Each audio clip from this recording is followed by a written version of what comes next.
Good afternoon, everyone. It's nice to be with you on this beautiful afternoon.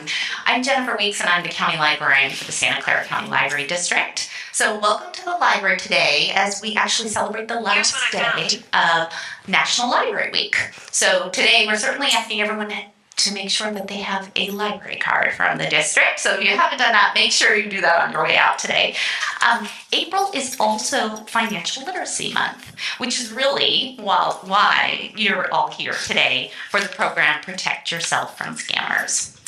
So right now, I'd like to welcome to the front our moderator for the afternoon, so Supervisor Joe Simidian. And Joe is a county supervisor for the 5th District of Santa Clara County and Library Joint Powers Authority board member.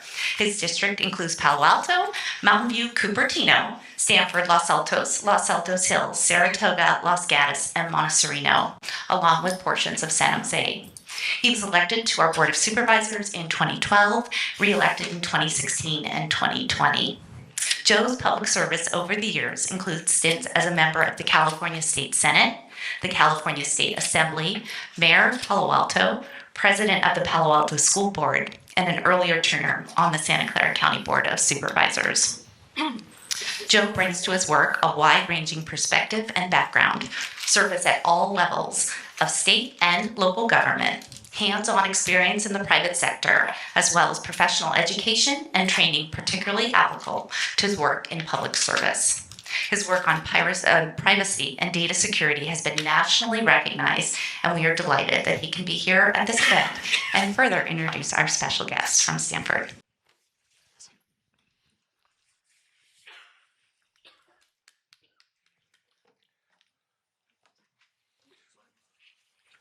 Well, thank you very much, Jennifer, and thank you all for being here. As you heard, I'm County Supervisor Joe Simidian, and if you also heard just in passing, years ago I served in the State Assembly and the State Senate, and while I was there, developed an interest in privacy and data security, chaired the State Senate's Select Committee on Privacy.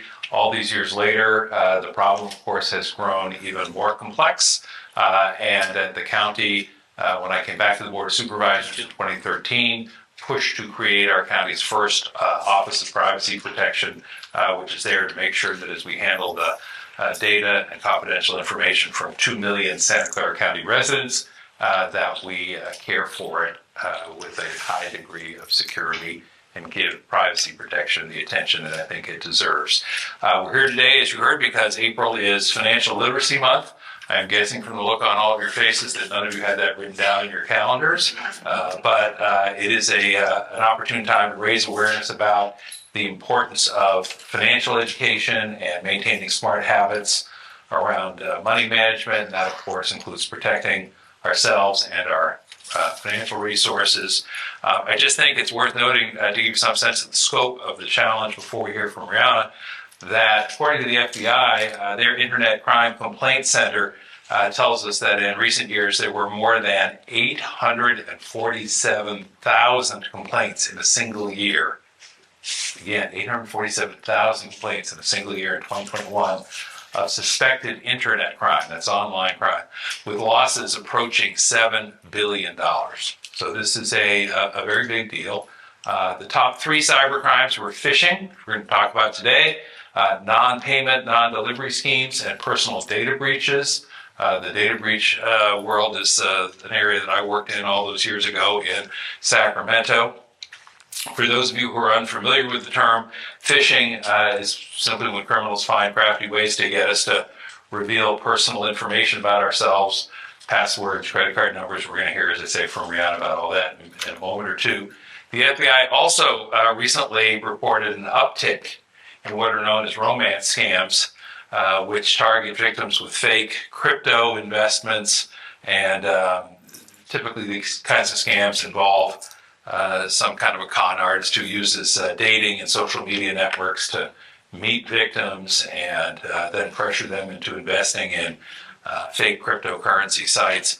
I have personally had a friend whose family was a victim of this kind of romance scam just within the past year. So it's a very real thing, and even among people who are relatively sophisticated it can happen. So I'm glad you're all here, but we're all here. And I should mention that, these are scams that target people of all ages, sort of regardless of age, any one of us can be vulnerable to this type of scam, young adults, older adults. A lot of times, in my observation, these scams go unreported, maybe because the victim feels embarrassed or even ashamed to admit that they were deceived. And the point really that I hope Riana will spend some time on is that anyone can be scammed, regardless of their age, their gender, their education, their economic background, how tech savvy they may be. Really, every demographic is vulnerable. But looking around in this room, older folks are known to be specifically targeted. And they're typically more trusting, often retired, more likely to have a nest egg, which makes them an attractive target. And they may have access to substantial home equity. And for an older person on a fixed income, particularly, these scams can have a really devastating financial and emotional impact. Which is why we're here. Financial literacy, we hope, will increase the ability to detect fraud. I want to make sure, I'm sure Jennifer will mention again, but if you didn't take a look at some of the resources at the back table that the library has, please do on your way out today. The financially literate consumers are the folks who have the skills to assess the credibility and detect the fraud at the earliest opportunity. So I'm hoping you will, as I say, take a look before you walk away today. And I really do want to disclose by saying thank you to the library district and the Cupertino Library. How many of you have lived in Cupertino or hereabouts for more than 30 or 40 years? Yeah, I thought so. So I used to live on Blaney. For those of you with long memories, you'll remember the Burger Pit down in the corner. I see heads nodding. And some of you may remember the little library way back when, in the early 1960s, I'm dating myself, in a little shopping center over here just 2 blocks away, which was not quite as grand as this particular facility. So we've come a long way, and hard to imagine all those years ago that we would have the opportunity to present a program like this, but I really am glad. For those of you who do not know her background, Riana Pfefferkorn is with the Stanford Internet Observatory. She's a scholar who works in the field and researches issues like encryption, cybersecurity, online safety, and digital surveillance. She also is a co-teacher of a very popular introductory level course on cybersecurity at Stanford, a lawyer by training, used to be a litigator at the law firm of Wilson Sonsini before coming to Stanford. So we're looking to her, Riana, we're looking to you to tell us about the different types of scams and also how we can protect ourselves, and obviously our loved ones, our families, from falling victim to any of these scams. After we hear from Riana, I'll have a question or two, but then we want to go to your questions. And I was telling her the real reason I have a question or two is because no one wants to be the person who asks the first question. We've had this experience. So I'll ask the first question or two just to get started, but then I hope you all will make note of your questions as we hear from Riana. Riana, please come on up, take it away, and I hope I haven't shut down your computer by accident. All right. Looks like we're good. Thank you so much, Supervisor Smitty. It's a pleasure to be here today. I live in San Francisco now, but before moving to San Francisco, I lived right off of Foothill Expressway, right next to the entrance to Rancho San Antonio State Preserve. So it's nice to be back here in Cupertino. So, as Supervisor Smitty was saying, these kinds of online scams, telephone scams, scams received by text message, they can be very common. But what I'm hoping to bring to you today is not that you should feel scared of these scams, but instead that you leave here today feeling like you are empowered and knowledgeable about how to spot them and resist them.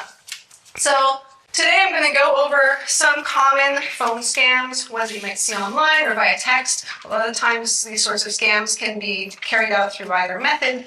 I'll then turn to going over some of the telltale signs that will help you to spot a scam, and some tips for keeping your information safe and how else you can protect your financial information. I'll also go over what to do if you think you have been scammed, what to do next. And I'll follow up by going over some of the limitations of the strategies and resources that are available. I'll provide some links to more information in addition to what the library has at the back there. And then we'll move to Q&A. So how many of you get these calls on your landline and they're talking about auto warranties, or they're talking about, like, I get these all the time, even on my cell phone. For landlines, I think it's even worse. There are a lot of different types of scams. I can't necessarily go through every single kind that's out there because scammers are very clever. They come up with new strategies and new permutations on old tricks all the time. But one surefire way to tell if a call that you're getting on the phone is a scam is if it's a robocall. If you pick up and a robot is the one that starts to talk to you, it's virtually certain that that would be a scam. One of the common scams, and even one that I got recently and very nearly fell for, is a bank impersonation scam, or what is called a pay yourself scam. This is where you get a call on the phone. If you have caller ID, it might show up as Wells Fargo or Chase or like something that's your bank. And you answer and somebody says that they are calling you from your bank and that there's a problem with your account. Maybe there's been some suspicious transactions, and so they need you to give some information to them for them to be able to review those suspicious transactions with you before they can go any further. So they may ask for your password for logging into your bank. They may ask for the PIN that you use for your credit card or your debit card, other personal details that would help you to log into your account, such as your birthday, etc. What they're trying to do, however, they're not actually a legitimate person who's actually calling from the bank. They're a scammer who's trying to get those details out of you so that they can take over your account by pretending to be you, by being able to use your PIN to get money out of your credit card after you give up your credit card number. Or if you give them your login details for the bank's website or your credit card's website, they can log in as you, change your password to something that they know and lock you out of it, and then potentially drain your account. The pernicious thing, the reason that they can show up as calling from Chase or from whatever bank or credit union you might use is because there's software out there that allows scammers to pretend to be calling from a different phone number so that it will show up looking as though it's legitimate, whereas you might otherwise see, if you see something that's just an unknown number, you might be a little more on edge there. A variety of these bank impersonation scams is what's called a pay-yourself scam. These can commonly be carried out through third-party payments platforms like Zelle is a commonly used one, which are just apps that let you connect your bank account and then use that app to send money quickly to somebody else. Venmo is one that I use for paying back people for my share brunch or whatever. And with a pay-yourself scam, the scammer calls you up. Again, they're pretending that they are from your bank, and they'll say that what they need, there's been some suspicious transactions, and they need you to make a payment to your own account that they will then, once they see that, they will know that it's you, that this is actually your account, and that they can thereby get rid of the fraudulent transaction and hand it to you. Actually, instead of paying yourself, what you would be doing would be paying into an account that is controlled by the scammer. So when you have third-party apps like Zelle or like Venmo, they require you to sign up with your bank account and connect your bank account to them using your phone number or your email address. Now, clearly the scammer already has your phone number. They're calling you at your phone number. And so what they will have done is they will have signed up using your information, your phone number, your email, to Zelle, to Venmo, and then tried to connect that to their own bank account. The bank will then send a code to you, or rather Zelle will send you a code to try and get you to authenticate that it is in fact you who's signing up for this new account. And the way that they will do that is they'll send you, typically it'll be like a 6-digit passcode. So when the pay yourself scammer is calling you, they'll say they need that passcode in order to verify that it's you who's on the account. But in fact, when you give them that passcode, what you're doing is giving them the last piece of information that they need in order to successfully connect your information, your phone number and your email address to their bank account and have that linked up. So that when you then send information to your phone number on Zelle, it's not connecting to your own account, it's connecting to their account. And you've just basically been paying the scammer. So those are several variations on a common scheme that starts out by somebody trying to call you or send a text message saying that they're from your bank and commonly telling you there's a problem with your account and that you need to take some action in order to stop that from continuing. That just happens to involve you giving the scammer your personal information. Banks and credit unions and credit cards, they're not going to call you on the phone with this. They're not going to send you a text message.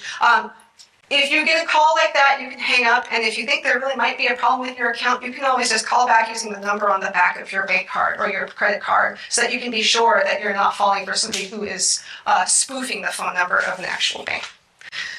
Tech support scams, similarly, you're getting a call from somebody that will show up as Dell or Microsoft on your caller ID, if there's caller ID attached to it, and they'll tell you there's a problem with your computer and they need you to do something about it. I've seen a number of these. My uncle, who lived in San Jose for 40 years until he moved into assisted living, fell for this.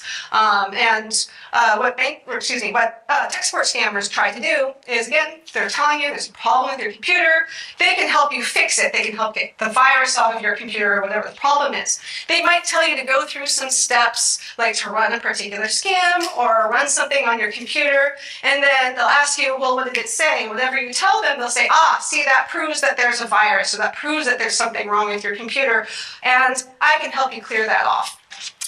And so often what they may ask you to do is to install some software that will let them help to clear the virus off of your computer. What they're actually doing is directing you to go and download some malicious software that will allow them access to your computer, and then they could access anything that is contained on your computer, which might be your login information, personal details, etc. And so if somebody calls and asks you to download software over the phone, that's a scam, and you don't have to fall for that. They may also, now that they've done whatever they've done over the phone and provided the tech support to you, which they haven't actually done because there was nothing wrong with your computer in the first place, or if there was, they haven't fixed anything, they may then ask for your credit card information to pay the money that they're charging you for their wonderful services that they've just provided you by providing tech support. Or they may direct you to a website that is their tech support website to enter your credit card information so that now they have your credit card number, and that's how you will pay the invoice that you owe them. So these are a couple of different ways that they may have of either getting access to your computer that they can then take over, or getting you to provide your credit card or your banking information as payment for services rendered, even though they haven't actually provided you with anything. Another type of phone scam that you might experience, I get these kinds of voicemails all the time when I don't answer numbers that I don't recognize, is somebody who pretends that they're calling from the Internal Revenue Service or from Citizenship and Immigration Services or some other government agency telling you this is the IRS, you owe a massive tax bill. This has been especially common around tax season that we just wrapped up. And if you don't pay up instantaneously and pay the person who's calling you, pretending they're from the IRS, you're going to be arrested. These are particularly pernicious because they're preying on your own sense of fear, because they are taking advantage of our common relationships with government agencies and the government's unique ability to punish us by potentially arresting us or deporting us if we haven't done what we're required to do under the law. Often a way that these kinds of scams are carried out are through asking for gift cards, such as iTunes gift cards. Again, my poor uncle, who had dementia and was 75 years old when I discovered that he was getting scammed by computer support personnel, I found stacks of iTunes gift cards all over his house. And I don't even know how much, because I don't even know if I found them all, how much he got taken for in this kind of scam. Between that and the computer support scams, people lose millions and millions of dollars to this. Nobody legitimate is ever going to call you up and ask you to pay for anything via a gift card. That is a surefire way to tell that something is a scam, and you can instantly hang up the moment that they ask for that. The reason that gift card codes are so beloved by scammers is that they are basically the same as cash. Once you read the code on the back of a gift card out to them, now they can access that money and you can't access it anymore. It is no different than, it's not linked to anything in the same way that cash is. It is basically like a bearer bond, because you just use that gift card code for anything. As soon as you read out a gift card code over the phone to them, now you will not be able to access that money anymore, even though you're the person who paid for that gift card. You may also see phone calls, or this is more common via text messages, pretending to be a family member who is stuck and having an emergency. It may say, "Hey, Grandpa, it's your grandchild. I'm traveling in Mexico, I lost my passport, I lost my wallet, I lost my phone, that's why I'm calling from this unfamiliar number that you're getting this text from, and I need your help. I need you to, wire me some money to such and such bank account, or give me a gift card code, or some other way of giving money to me, hopefully without asking too many questions. And you may think like, well, if I don't help this person out, that is supposedly my grandchild, they're going to be stuck there. And so you may then be incentivized to provide that information. This is currently common via text messages, where it can be easier to pose as somebody because you're not showing your face or your voice. As we start to see software for impersonating other people's voices through artificial intelligence technology become easier and more commonplace, we may start to see scams that are trying to impersonate people you actually know so that they sound like the person that they are claiming to be if they call you on the phone. And then finally, any sort of, especially robocalls, something offering you an extended warranty on your automobile. They're trying to sell you something that is worthless at best. And I get these sorts of voicemails all the time. Again, you can just hang up and you don't have to return them. Supervisor Smitty had mentioned phishing as well as spam. I think that the job that modern email companies do of keeping spam and phishing out of our inboxes, I think they do a terrific job. I think they do a much better job than our cell phone service providers or landline service providers do of blocking unwanted spam calls. But so with spam, if you're getting that via a text message, via an email, it's something that's trying to get you to sign up for or buy something that is probably a bogus service or good that you wouldn't actually get. They may be just trying to get your credit card information or other personal information out of you. That's the phishing variety of spam, where if you hand over your credit card information, now they can use that or they can sell that information to somebody else. So those are very basic varieties of scam. One that has been in the news a lot in the last few years, I think, is business email compromise scams. So these are more likely to reach you if you are at work and if you are in a position where you have the ability to make payments for contracts or invoices at your work. So accounts payable departments tend to get these kinds of scams. And businesses, including Stanford, if memory serves, lose hundreds of thousands or millions of dollars to these. The way it works is somebody who has signed up for a dummy email address or possibly even breached the email of the person that they are pretending to be, which might be your boss, somebody from an accounts receivable department, somebody from a vendor that your company or your business works with. They're pretending to be somebody who could send you an invoice and say, hey, you have an invoice outstanding for the services rendered or the goods that you contract with us for. Or it might be your boss contacting you to say, I need you to pay such and such an invoice that we have outstanding, that we have due. There's a new account number and we need you to switch your information for what account you have on file for us and switch it to this new bank account number at this other bank.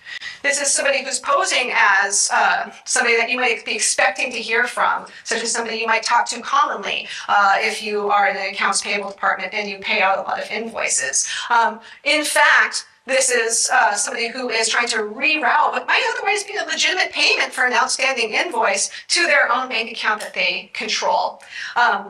But because people want to make sure they don't get behind in arrears on their business accounts, they may commonly fall for this, or it may be it may actually happen legitimately sometimes that their business partners switch their bank accounts that they use and have a new account number. But so this is a way that has lost probably hundreds of millions, if not billions of dollars to American businesses.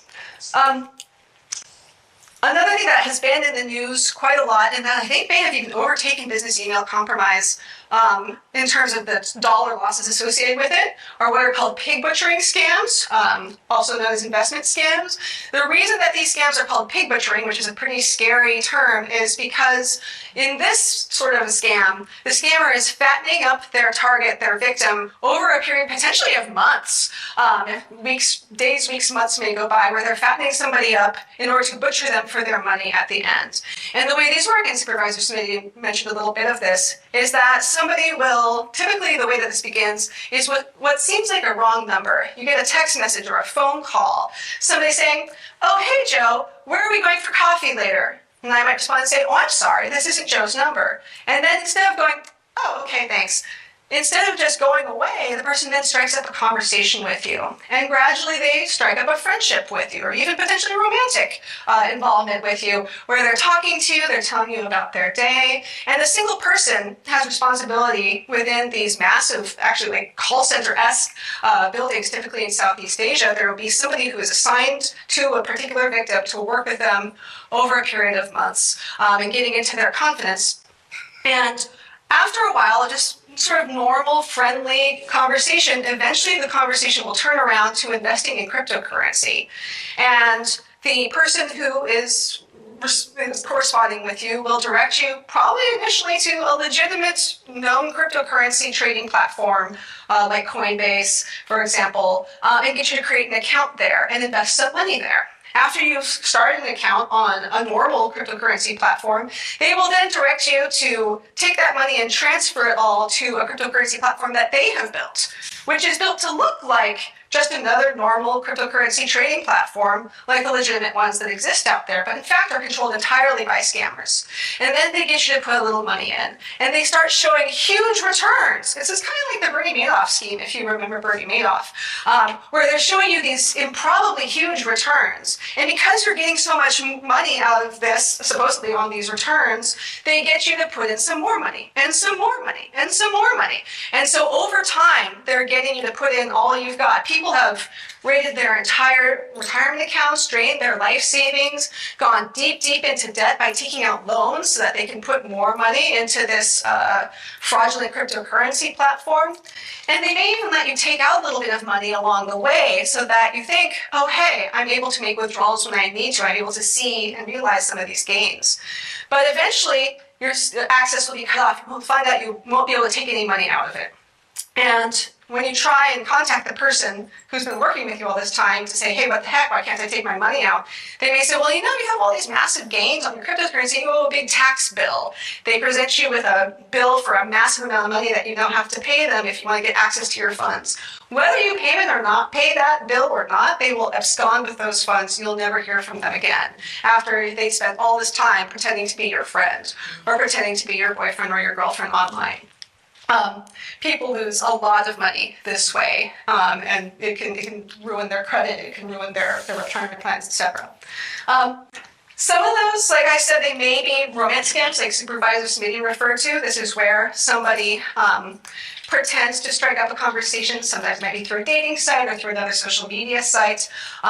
And as you get friendlier and strike up a romantic conversation with this person, eventually they may start saying, hey, I need money to help out with my bills, so I'm in a bad spot.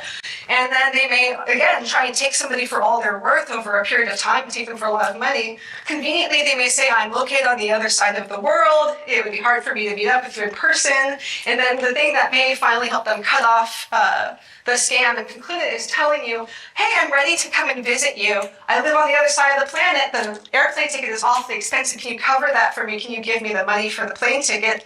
And then they vanish. You don't hear from them again. These are also called catfishing scams. I don't know exactly why that is. It's a weird term. But it's another thing that preys upon people and pretends to get you into their trust and into their confidence and build a relationship with you only to disappear with your money. And then also online marketplace scams. If you see listings on Facebook Marketplace or Craigslist or Instagram offering purebred puppies, for example, or concert tickets, or even a rental property, for example, if you're looking for a new place to live, where somebody is pretending to have a good or service available for you, and they'll ask you to wire them some money, send them money over Zelle or Venmo, etc. And then it turns out you don't get the thing that you thought that you were paying for. They vanish. If you were not be ready to give somebody $100 on a street corner and walk away, then paying somebody on an online marketplace is maybe something not to do with your money. This can be especially pernicious when, in addition to asking for money up front and payment in advance for what they're supposedly going to give you, if it's something like housing, if you're trying to rent someplace, they may say, well, I need to get your ID in order to figure out who you are because you're going to be living in my house. So it'd be common to not only pay me the rent up front, but also a copy of your ID. If you send a scan of your driver's license, your passport, they can then use that to sell that information along with your credit card information if you gave them that on dark web marketplaces where criminals trade in people's personal information in order to commit ID theft against them. So that's a lot of scary stuff to go over. And there's just some of the many scams that are out there. But there are a lot of different things that you can do to try and spot a scam. A lot of scammers are trying to prey upon people's ignorance of some simple tips like these. And the more obvious the scam is, the more they may be looking for the lowest common denominator of people who are not paying very much attention. So one common thing, if you get a spam email, a phishing email, or if you are visiting a website that's trying to phish you for your credentials, they try and make it look like that email or that website is a website that you think that you're visiting. So if you get an email that's pretending to be from, let's say, Wells Fargo, let's say it's your bank, you can spot the little differences here. You might expect the domain that an email is coming from, or that you're visiting the website to log into your bank account to say yourbank.com. Instead, a scammer will register a domain like your bank, except it's spelled with a 0 instead of an O. Or it may have a letter missing that you might not notice if you're just glancing at it and you're not looking too closely, yourband.com instead of your bank. Or it might be something a little more obvious, like it's coming from a Russian domain instead of anything that looks at all like a legitimate US-based domain. So if you get an email asking you to log into something, always just check what it's even coming from. Again, email, it's possible to spoof an email address the way it is to spoof a phone number. And so even if something looks like it's coming from your bank, even if it is all spelled correctly, there's still a chance that that could potentially be a phishing email. Another telltale sign is misspellings, typos, incorrect grammar, since a lot of the people who commit these scams may not be native English speakers, they may be in Russia, Romania, etc., or an email that uses all caps. Again, modern email clients will typically catch a lot of these spam emails, so hopefully they don't reach your inbox at all, but that's a good tip-off that an email you're looking at is a spammy or a phishing email. I mentioned that the pig butchering scams can often start off with somebody who, accidentally dialed your number, but then they don't just leave you alone when you tell them they've got the wrong number. They still try and talk to you.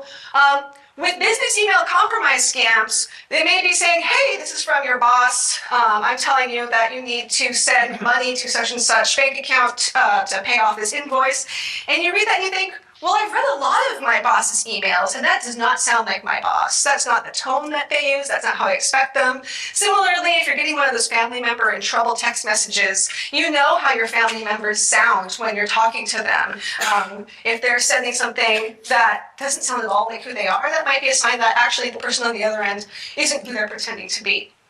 And then a common feature with a lot of different scams are trying to get you to do something, or trying to get you to pay money especially, is that they're telling you to do something and they're trying to instill a sense of urgency or panic. This is the IRS and you're going to get arrested unless you pay right now. You need to go down and get some gift cards from the store right now or you're going to go to jail.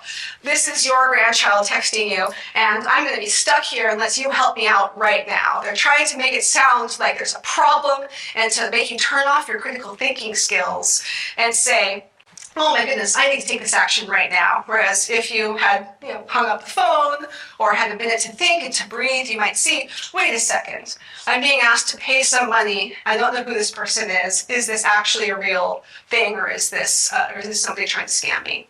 And then finally, anybody who's asking you to pay for money. If somebody just cold calls you on the phone and says you owe money to the IRS, that's not how the IRS contacts people. They send you a letter in the mail. It's not a letter you like to get in the mail, but that is how the IRS calls people.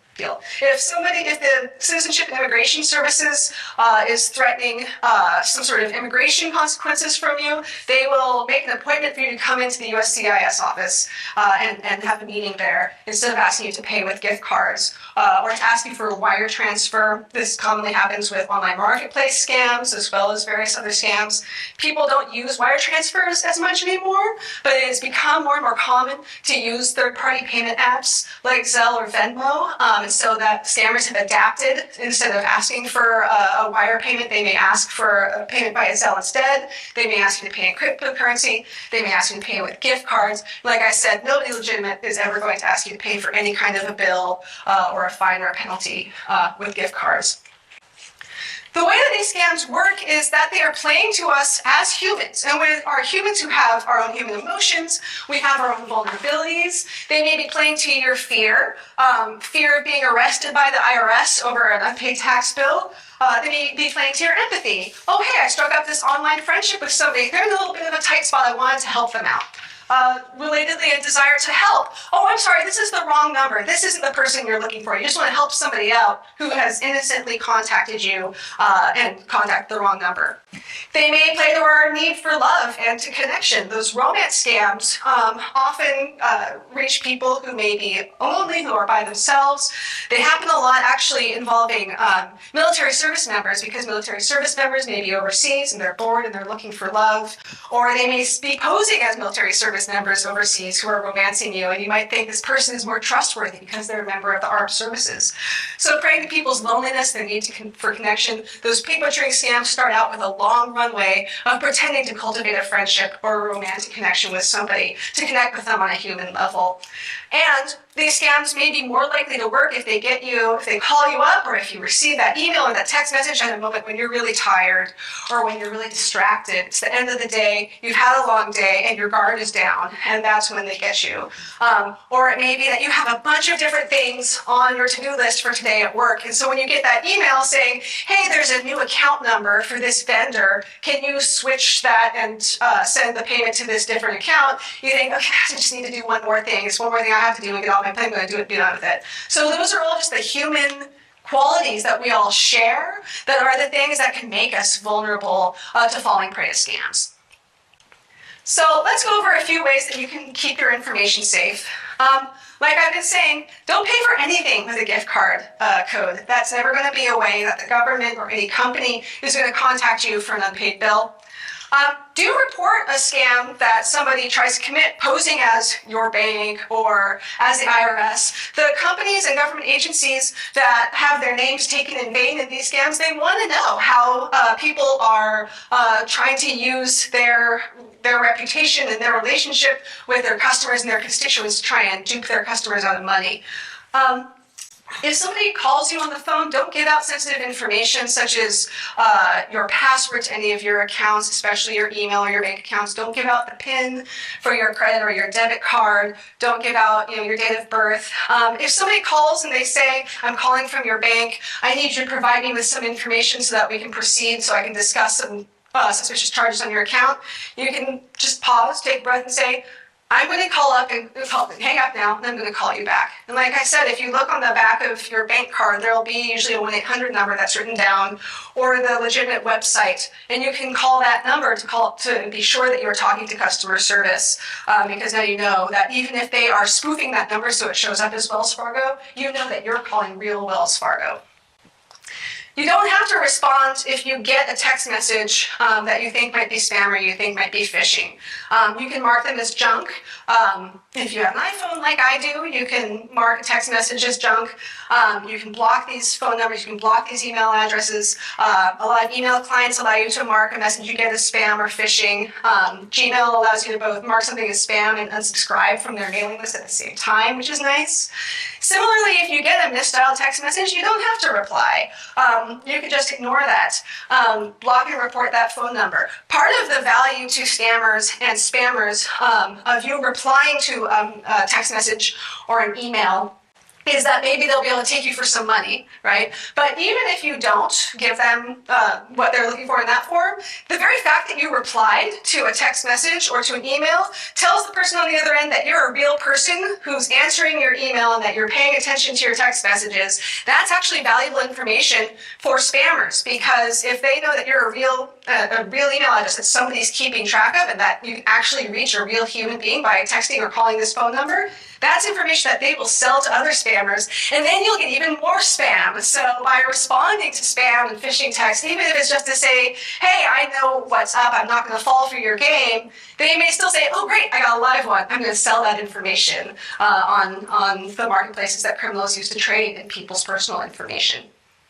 And then finally, don't click on links or attachments. If you get a suspicious or an unsuspected text or an email, you don't have to click on that link. Like I mentioned earlier, you can always go to the web domain that you know is accurate. If you're being told, hey, you need to reset your password, click here. there's probably nothing wrong with your account, but don't click on that link. If you still think that you might need to do a password reset, if you're suspicious, you can always just go directly to the website that you're being told that email is coming from. Just make sure that you type it correctly, because when we looked at that example of how to spell yourbank.com, another thing that scammers do is that they know people type things wrong when they're trying to type, and so they'll register those mistyped domains if you accidentally transpose 2 letters. If Supervisor Smithian is typing in J-O-E and he types in J-E-O.com, I wish you owned Joe.com, that would be pretty cool. The scammer might register JEO.com, and then the next time Supervisor Smithian types that, he is taken to something that looks just like the website he was expecting to go to, except it's, in fact, a website that's controlled by a scammer. For keeping your information and your phone and your laptop, your desktop computer secure, don't let the software and the operating system on your electronic devices get out of date. You can turn on automatic updates so that your software and the mobile operating system and desktop operating system on your devices will keep themselves up to date. That's one of the easiest things that you can do to set it and forget it, and make sure that all of your software and all of your devices will install the updates that they install periodically that often patch security vulnerabilities that can be used by hackers and cybercriminals to exploit flaws in the code that runs on your devices to try and get access to your information. If you turn on automatic updates, you don't have to think about that anymore. Don't reuse passwords, the same password on different accounts, or use passwords that are really weak or short or easy to guess, like 12345 or password. The best way to keep anybody from accessing your account, even if they are able to figure out the password to one account, if you are using the same password for something that is fairly low value, like the New York Times or whatever, if you're also using that same password for your bank, if there were like a breach at the New York Times that spilled people's passwords, scammers will go through that and look and try and see, can I run that same password on banking sites? Can I figure out what else this belongs to? So if you use a unique, strong password for all of your accounts, especially the most sensitive ones like your email, banking information, your credit card, that will help to keep spammers and scammers from being able to take over your accounts and use them for themselves. The best way to do that is through what's called a password manager. This is an app like 1Password, KeePass, LastPass. There's several examples of password managers where you can use the app to generate a strong, unique, long code that you use as a password that may just be a bunch of letters and numbers and special symbols. And that is a lot easier than trying to generate one yourself that is truly random. And then the app will let you store all of those so that you can then, whenever you go to a website, instead of having to remember a bunch of different passwords that you created for each of these different websites that you go to, you can open up your password manager, go to the listing for that particular website, and then you can copy that unique, strong password that the password manager generated for you. These kinds of password managers are also built into some of the web browsers that we have, like on our phones or on our laptops. So if you go to Safari or if you go to Chrome in order to browse the web, it will generate strong, unique passwords for you and will store them for you if you don't want to use a password manager app.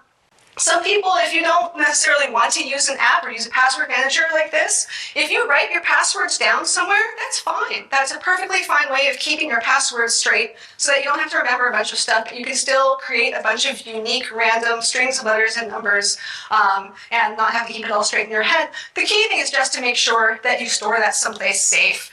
Instead of taping it to your computer monitor or putting it up on your fridge where somebody else in your house might be able to see that and copy that down, if you store it in your desk or somewhere that's not obvious, then you can have your passwords written down and not be too afraid that somebody's going to see that and log into your account as you. There's something called multi-factor authentication that you should turn on for any account that you possibly can. Authentication is how a website or a service knows that it's really you who's contacting them, who's trying to log in. Multi-factor authentication, or MFA for short, just means there's 2 different ways that you're authenticating yourself to an online account. So it might be something you know, like a password, and it might be something that you have, such as a security key or an app that you can download onto your phone that will generate a one-time passcode that you can then use to provide both of those things, both a passcode and your password that you know in order to log in. So those are two different factors that will authenticate you to a website. And multi-factor authentication apps, Google has one called Google Authenticator, and a popular one called Authy. There are several different authenticator apps out there. Depending on what bank or credit card or website we're talking about, it may offer different means of use different apps that are compatible with it. A lot of websites also use, will send you a one-time passcode instead of through an app. They'll send it over a text message. That's less secure than using one of these apps, but it's better than nothing. So if your bank, your credit union, your credit card offer you the option to turn on multi-factor authentication and have you and send you an SMS, a text message when you're trying to log in after you provide your passcode, it will say, okay, you want me to send an SMS to your phone number, and then it will show up on your phone. You type in that one-time passcode, and that's how you authenticate yourself. Then finally, a lot of websites also ask for security questions to make sure that's really you who's logging in. A lot of times the information that you're prompted to give is information that may be easy to find online.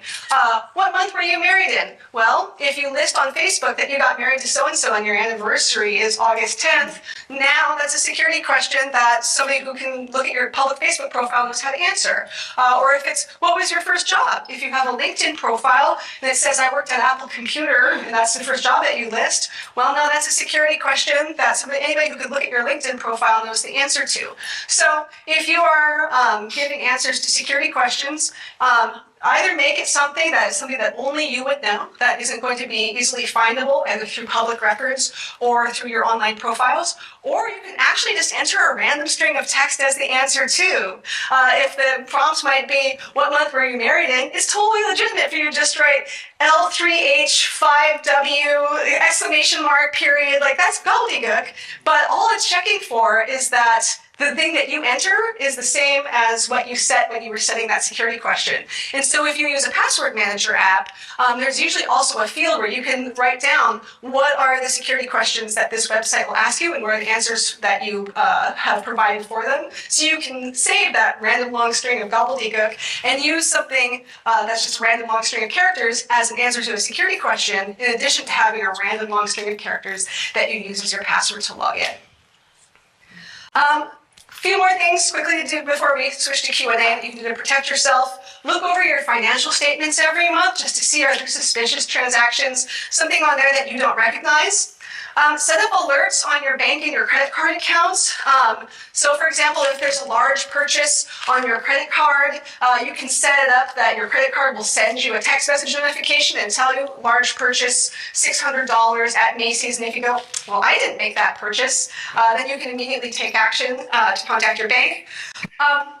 You're entitled by law to one free copy of your credit report every year. You can get one of those from each of the three major credit bureaus, Equifax, Experian, and TransUnion.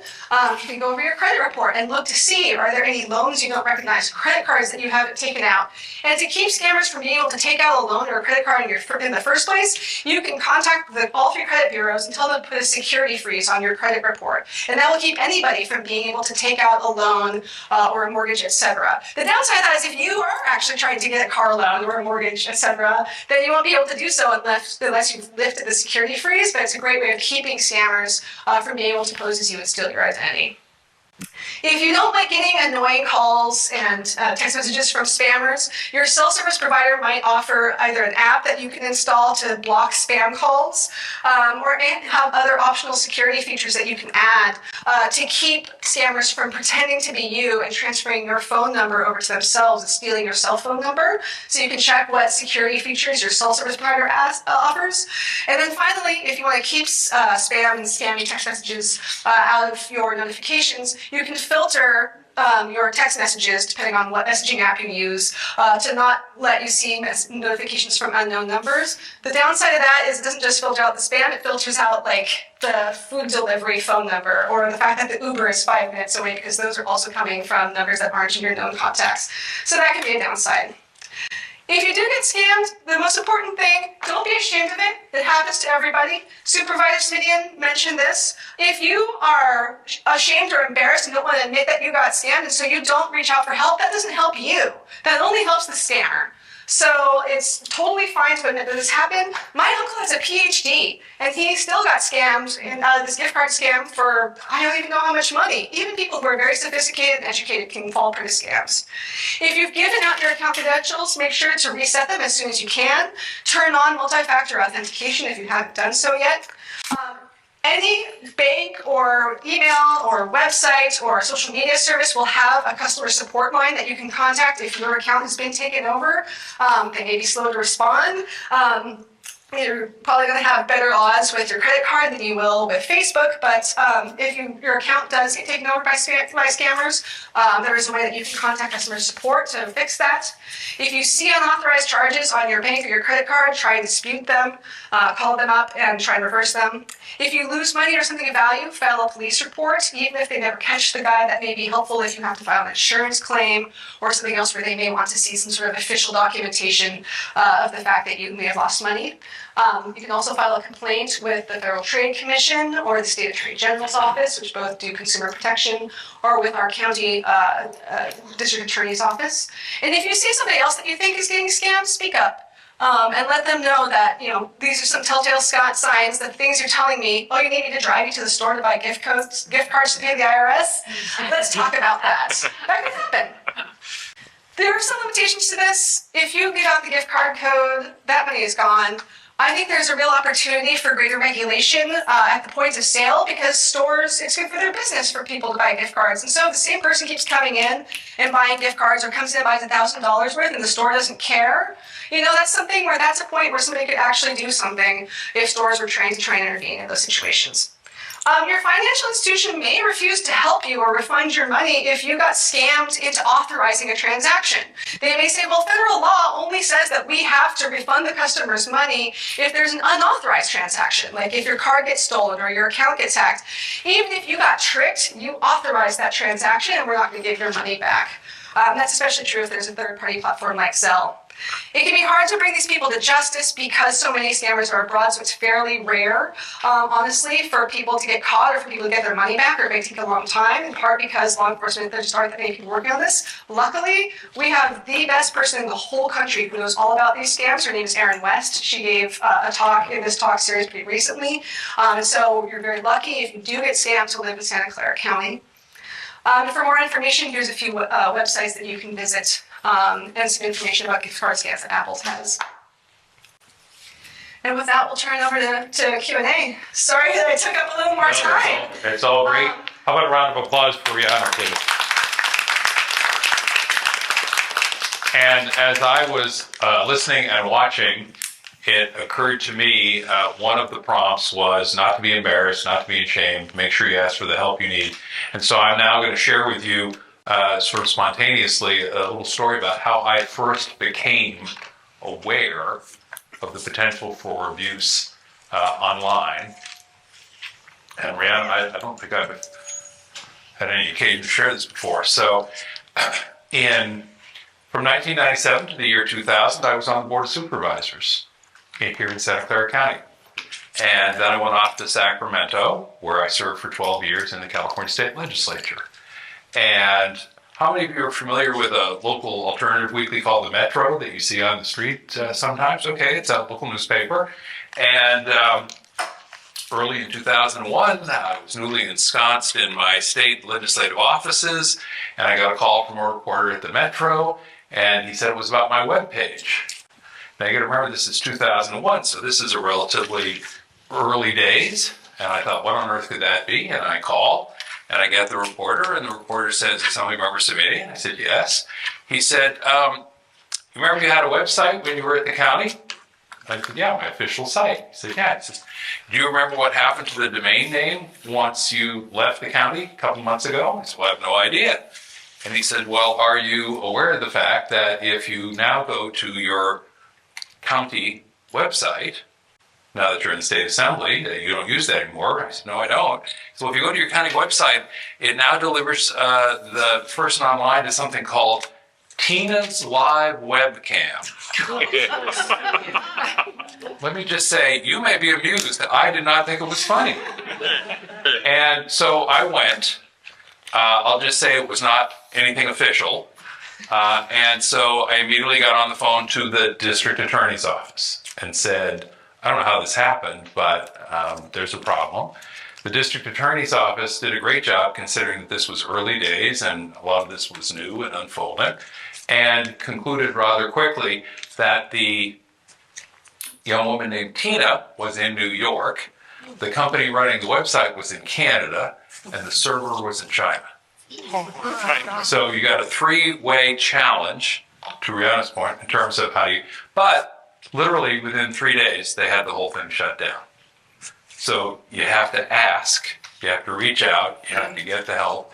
And was I a little concerned that this would be the story of, my arrival in Sacramento was some way linked to this slightly embarrassing story? Yeah, it was. But you got to ask for the help. And if you ask for the help, as Riana says, you may not always get full satisfaction, but you can get help pretty quickly more often than not.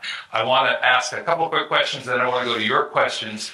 Riana, it strikes me that within the last couple of months, all of us have been hearing a lot about, reading a lot about artificial intelligence, AI. You mentioned it in passing, but I'm curious, is there anything you can share with us about new concerns that we might need to be mindful of with respect to AI and how our privacy and our financial security can be compromised?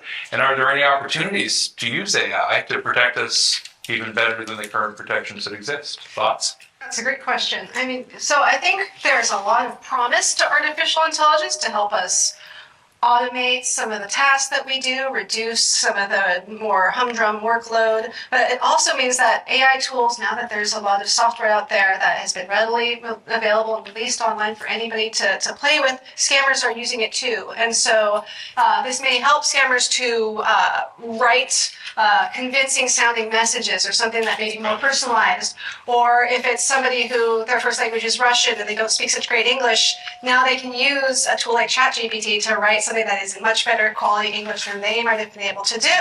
And so I think that there is a lot of room for scammers to be misusing AI, not only to generate more convincing textual-based scams, but also, like I mentioned, with AI technology that can impersonate people's voices, it may make it harder to tell somebody real from somebody fake. The companies who have designed these AI algorithms are trying to build in protections to keep them from being used as scams, but people readily find ways around those protections. And so I think of this as being a real cat and mouse game, where every time we learn what are the signs that we're actually interacting with a bot, or we're looking at faked information or listening to a faked voice, that will eventually, those little telltale signs might get fixed. I think that can be more difficult for people to spot.